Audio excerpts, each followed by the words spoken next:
All right, it is 5 o'clock, and I'm going to call this meeting to order.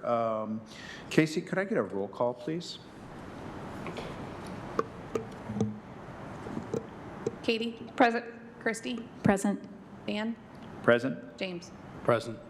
Could I get a motion to approve the absences? So moved. Seconded. All those in favor say aye. Aye. All right. Could I get a motion to adopt the formal agenda, please? I move to adopt the formal agenda. Seconded. All those in favor say aye. Aye. Aye. Aye. Luis, would you mind reading the disclaimer? Yeah, and I guess I have one note about the agenda before we move on to the minutes that got attached for this month are actually the Historic Preservation Commission minutes. If any HPC folks are watching from home, this is your time to shine. So we will review both January's minutes and then these minutes because we didn't have a February meeting. We'll review both of those at the April meeting, just so you guys know we're going to skip over the meetings today. We don't have any cases today, but I still am going to read the disclaimer just for convention's sake. So, Chapter 16, Section 22 of the City of Kalamazoo Code of Ordinance states, historical preservation is a public purpose. To serve that purpose, the Historic District Commission is hereby charged with the following responsibilities. A, the Kalamazoo Historic District Commission is empowered to regulate work on the exterior of historic resources and non-historic resources in historic districts in the City of Kalamazoo, and shall otherwise have all powers invested in historic district commissions pursuant to the Local Historic Districts Act, MTLA 399201, 1970 PA 169 as amended in 1992. B, to regulate work on resources which, by city ordinance, are historic or non-historic resources located within local historic districts, including but not limited to the moving of any structure into or out of, or the building of any structure in an historic district. The following documents are available in the Community Planning and Economic Development Department located at 245 North Rose Street. These documents will help assist property owners in understanding the responsibilities of owning property in a local historic district. MCLA 399201, 1970 PA 169 as amended in 1992, which is the Michigan Local Historic District Act.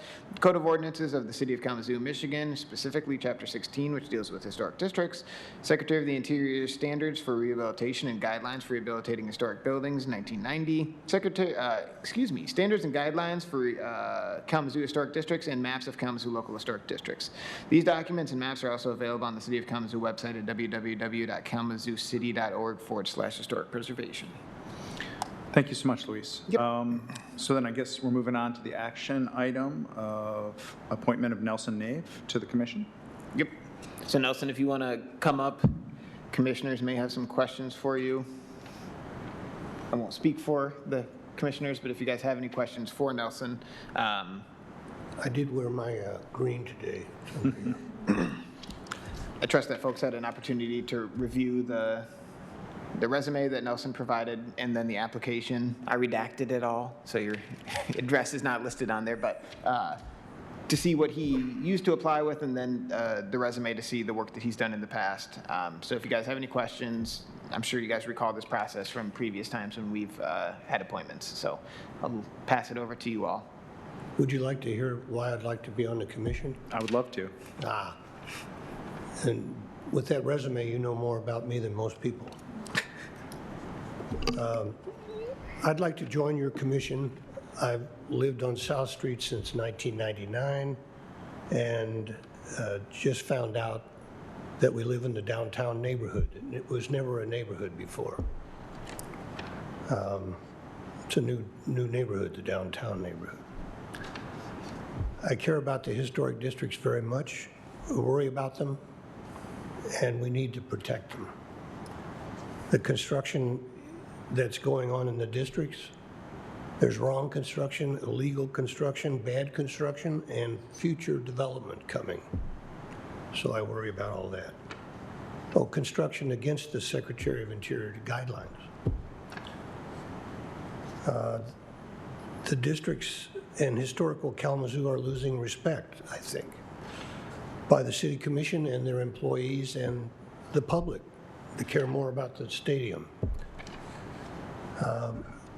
I've been called having a conflict of interest. If I have a job in the districts in the future, I will not vote on it. Sometimes I help homeowners during meetings and on field trips. I don't charge to recommend what should be done. I don't charge much anyway, so.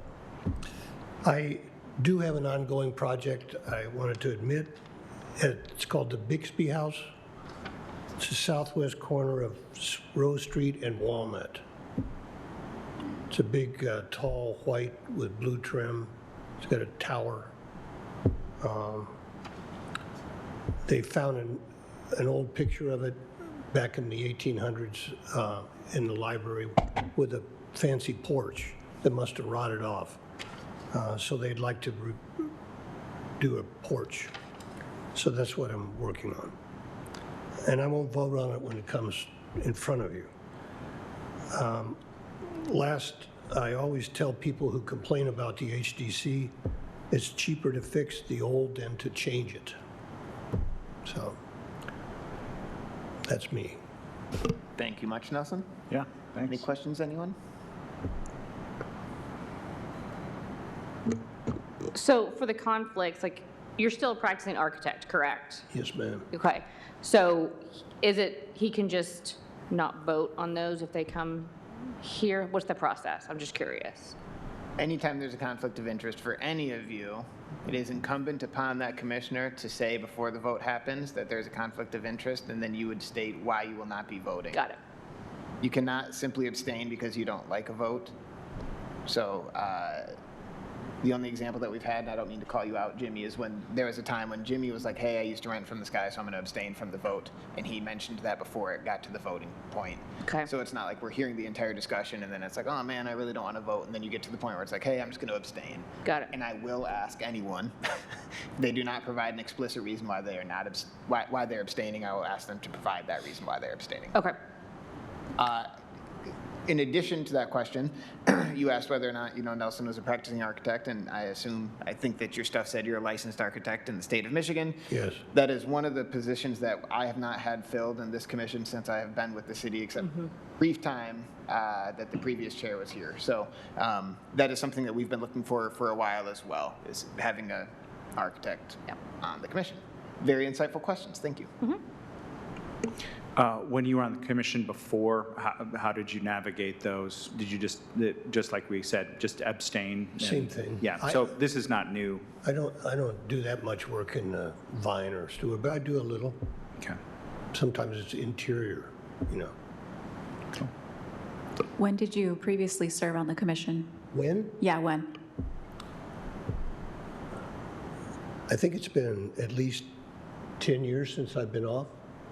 I was on about 15 years, plus or minus, altogether. I was chairman for 1 or 2 years. I didn't like being chairman. Could happen again. You never know what could happen, man. Yeah. One more thing, I'm not doing as much work as I used to do, so. We also own an antique mall downtown next to my office on Edward Street, and I'm doing more feeding the antique mall with, you can barely walk through my office for the antiques. Any other questions from folks? So, now I get to the fun part. The way that the motion is made for these is not super simple motion, and sometimes people struggle with it a little bit. The structure of this is that the commission would make a motion to recommend the appointment of Nelson to the Historic District Commission to the City Commission. So you're recommending the appointment of Nelson. That recommendation is going to the City Commission. Do we have to have a unanimous vote since? Yes. Yeah. All right, would anyone like to make a motion?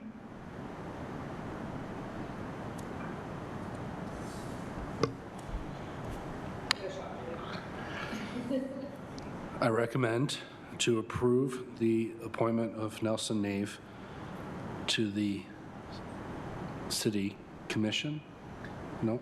I think you could say like you are recommending the appointment of Nelson Nave to the Historic District Commission this is a big parenthetical sentence, but to the city commission, so. I recommend the appointment of Nelson Nave to the Historic District Commission to the Kalamazoo City Commission. It's good enough to me. Yes. I second it. Okay. All right, Casey, could we have a roll call vote, please? Katie? Yes. Christie? Yes. Dan? Yes. James? Yes.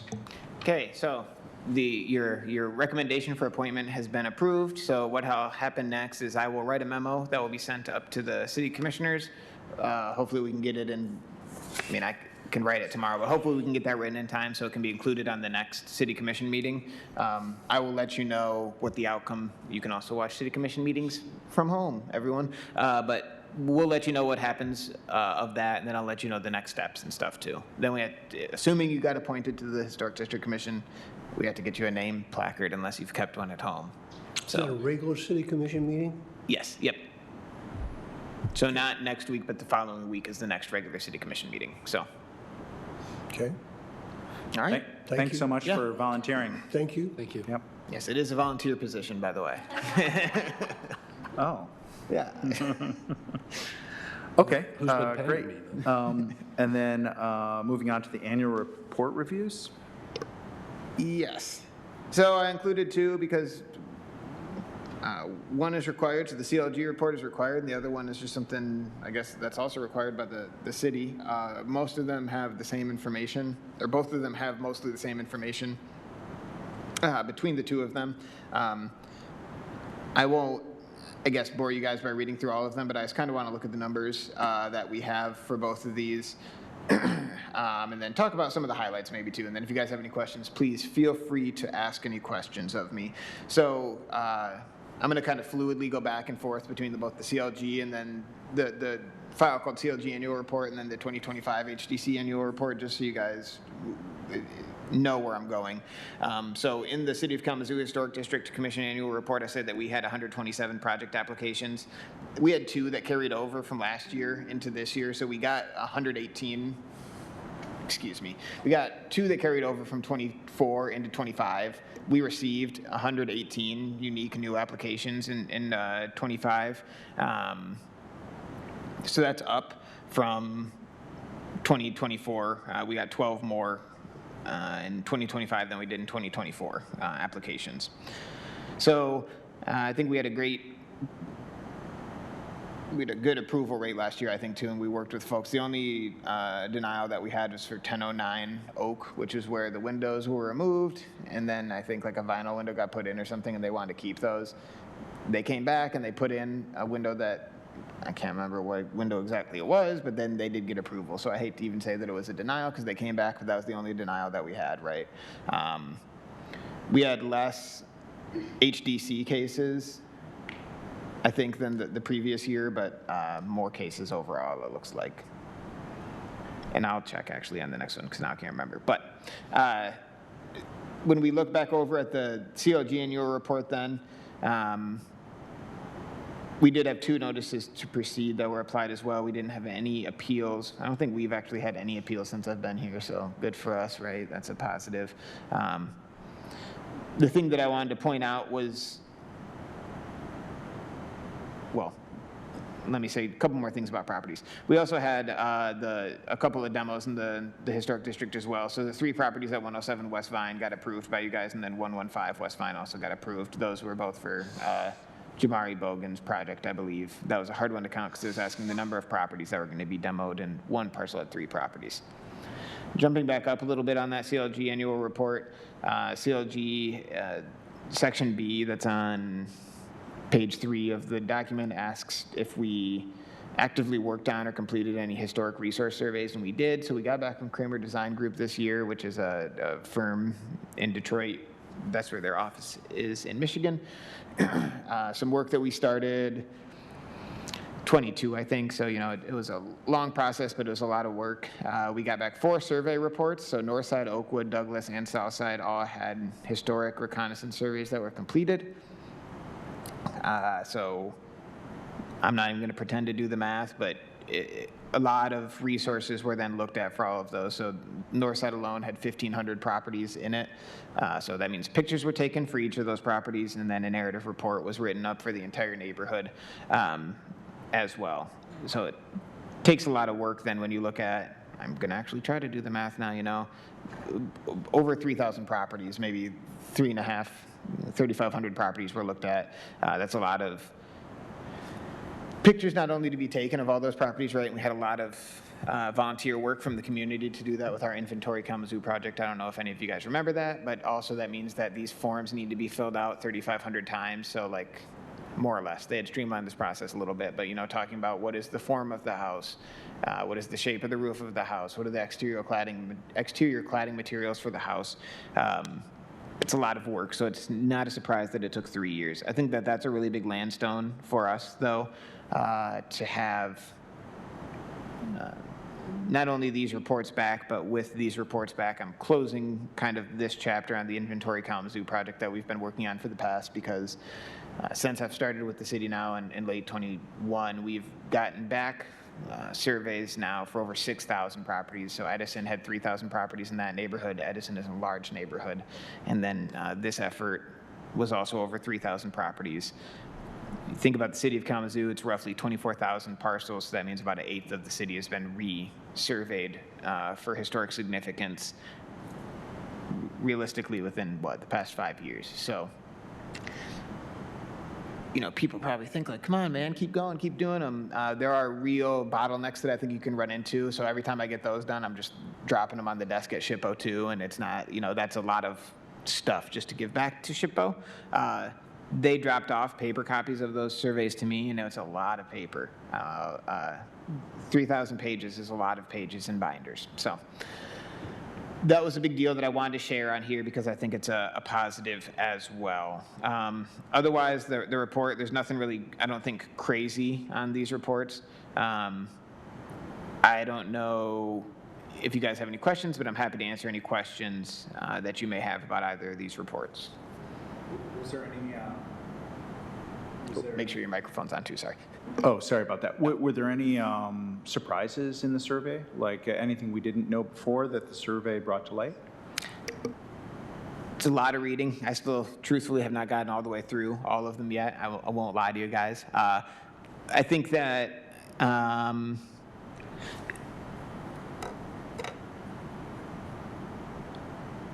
there's always going to be surprises, right, when you're taking that close of a look at a bunch of properties, I think. I think I was kind of surprised. There was a very high level of eligibility that was determined for Edison, for example. Large swaths of the neighborhood were determined to be eligible for the National Register, so that's what we're looking at when we're doing reconnaissance level surveys.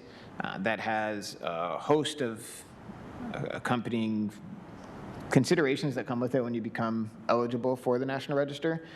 We did not see that overarching eligibility in these surveys. So Northside, Douglas, Oakwood, and Southside did not have that level. That was surprising to me, I guess I can say.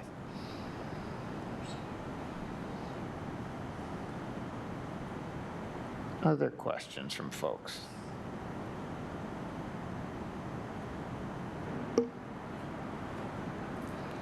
That's good. That means they are great reports, you know. Yeah. Now, these are pretty cut and dry reports, I think. So I think that we're year over year looking pretty similar to where we were at in the past. Just as a disclaimer to everyone that might be watching at home and that's not here, just having a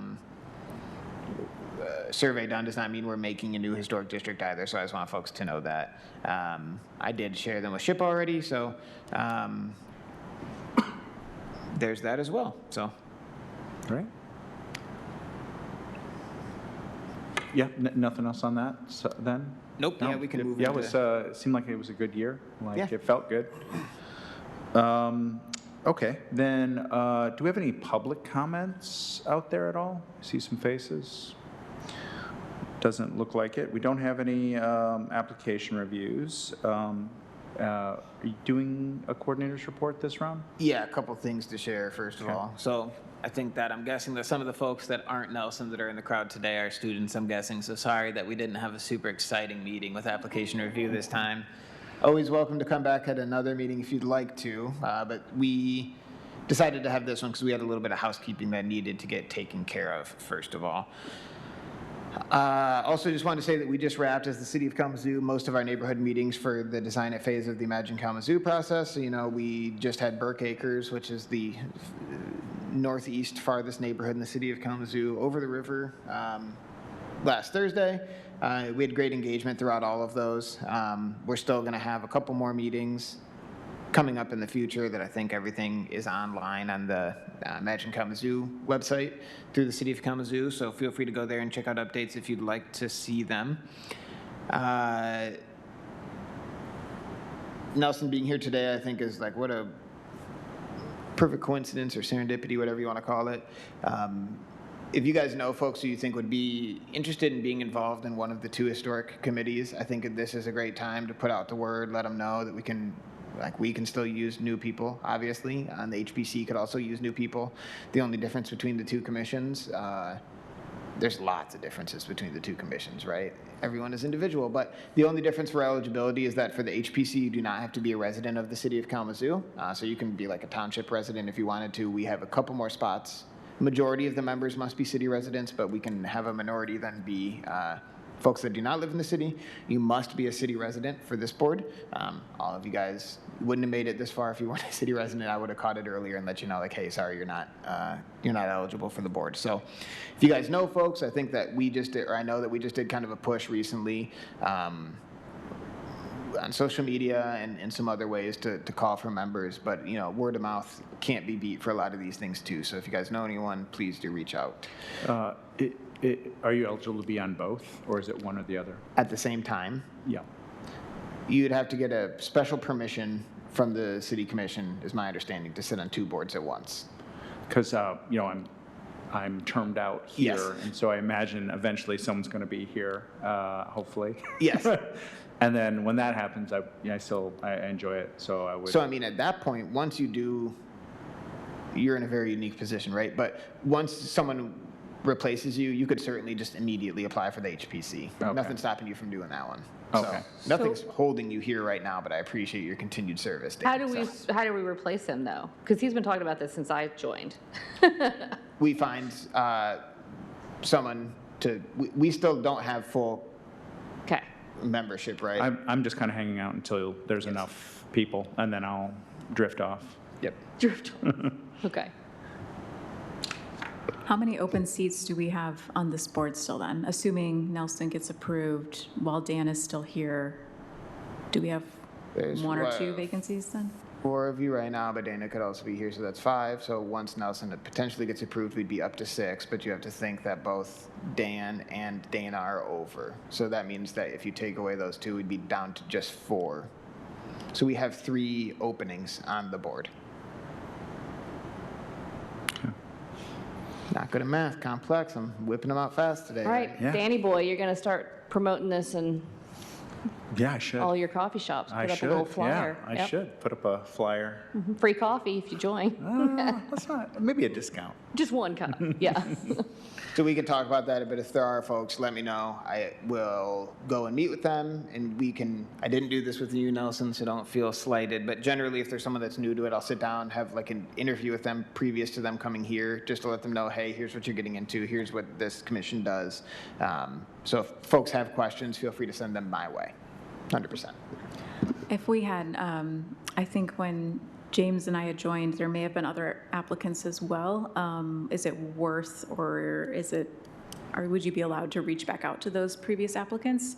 Or is that kind of taboo? I think you can. Can't remember who they are now, so I need to go back through. But I can certainly go and look, so. All right. Yeah, whenever I'm thinking about it, I bring it up to people. So It's a great yeah. thing to bring up at parties, you Oh, know. it It's really wonderful. It flips a conversation around every time. So the only other thing that I'll share with you guys, a shameless plug, if you will, is that it's that time of the year again for the Michigan Historic Preservation Network's annual conference. I don't know if you guys have seen this or heard the news. This year it is in They keep calling it the Detroit area. I hope that Janet doesn't get upset that I have a slight correction for this, but it's in Grosse Pointe Shores. That's on Eleanor Ford House, I believe. So if you're interested in going, please do let me know. We can talk about it. We can get the money put together to have folks at least pay for the price of admission to it. I'm not going to pay for lodging, and I'm not going to pay for, travel to get over there, or like food or per diems or anything, but we can get you in the door at least for those. Great opportunity not only to go see a really cool piece of Michigan history, I think, with the Ford House there, but also an opportunity to understand that we are not operating in a vacuum with the things that we look at every day.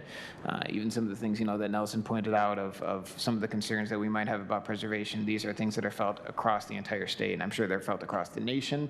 So it's wonderful to be able to talk to our counterparts across the state. It is May 7th through May 9th this year.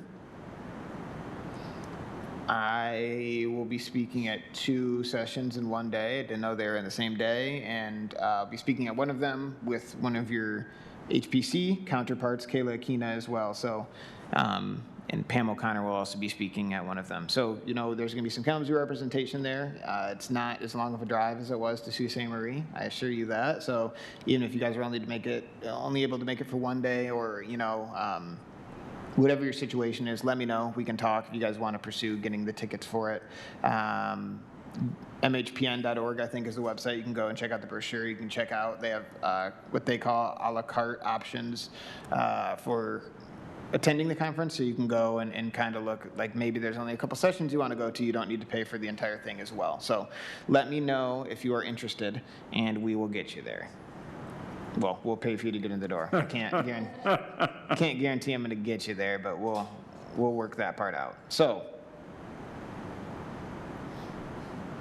I think that's all that I have. If you guys don't have any questions, it'll be a light meeting for March. All right. Well, yeah, thanks so much. I guess, it's about 5:33. I'm going to adjourn. Okay.